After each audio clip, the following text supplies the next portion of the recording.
বাক স্বাধীনতা, গণতন্ত্র এবং ভোটের অধিকার আওয়ামী লীগ বারবার বাংলাদেশে হত্যা করেছে। বিসমিল্লাহির রহমানির রহিম। মহান বিজয়ের মাস উদযাপন উপলক্ষে স্বাধীনতা ফোরামের উদ্যোগে বিজয়ের মাসের এই প্রথম দিনে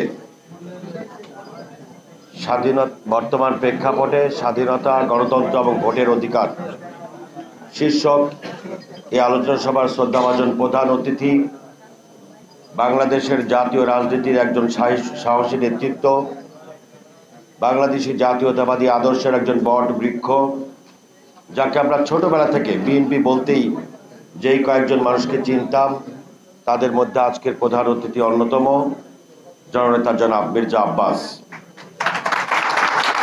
আজকের সম্মানিত বিশেষ অতিথি আমাদের অন্যতম রাজনৈতিক শিক্ষক জনাব বরকতুল্লাহ বুলু, বিএনপির অন্যতম ভাইস চেয়ারম্যান জনাব নুরুল ইসলাম মনি, বিএনপির যুগ্ম মহাসচিব অ্যাডভোকেট আব্দুল সালাম আজাদ, বাংলাদেশ জাতীয় দলের সভাপতি জনাব সৈয়দ এহসানুল হুদা, গণ অধিকার পরিষদের সংগ্রামী সাধারণ সম্পাদক মহাসচিব জনাব রাশেদ খান, অন্যান্য আলোচক মণ্ডলী, এই সংগঠনের ভারপ্রাপ্ত সাধারণ সম্পাদক জনাব সাইদ হাসান মিন্টু এবং আজকের সঞ্চালক ইশতিয়াক আহমেদ বাবুল সহ বিভিন্ন পর্যায়ের নেতৃবৃন্দ, সম্মানিত সুধী মণ্ডলী, আসসালামু আলাইকুম। আপনারা ইতিমধ্যেই জেনেছেন যে মাননীয় প্রধান অতিথির আরেকটি অনুষ্ঠানের ব্যস্ততা রয়েছে, তিনি চলে যাবেন।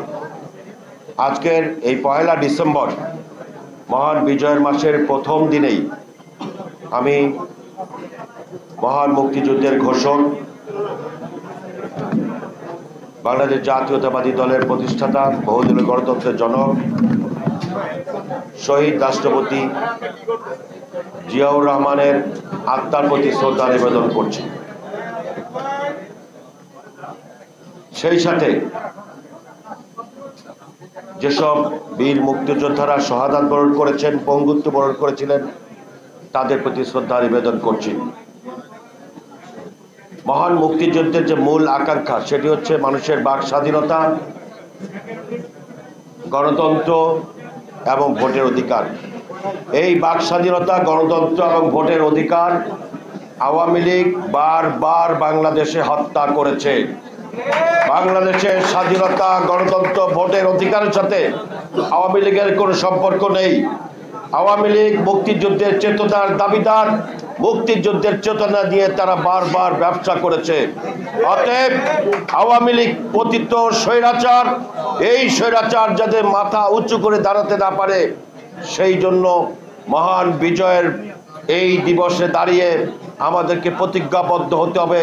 মহান মুক্তিযুদ্ধের আকাঙ্ক্ষা, স্বাধীনতা, গণতন্ত্র এবং ভোটের অধিকার আমাদেরকে পুনরায় প্রতিষ্ঠা করতে হবে। এই ভোটের অধিকার যাতে আর কেউ হত্যা করতে না পারে, সেই অপশক্তি যাতে বাংলাদেশে আর কোনোদিন ক্ষমতা আসতে না পারে, সেই শপথ দেওয়াই হচ্ছে আজকে আমাদের মূল লক্ষ্য। মাননীয় প্রধান অতিথি সহ যে সমস্ত সম্মানিত আলোচক মণ্ডলী আমাদের আহ্বানের সাড়া দিয়ে আজকে এসেছেন, তাদেরকে ধন্যবাদ, কৃতজ্ঞতা জানাই।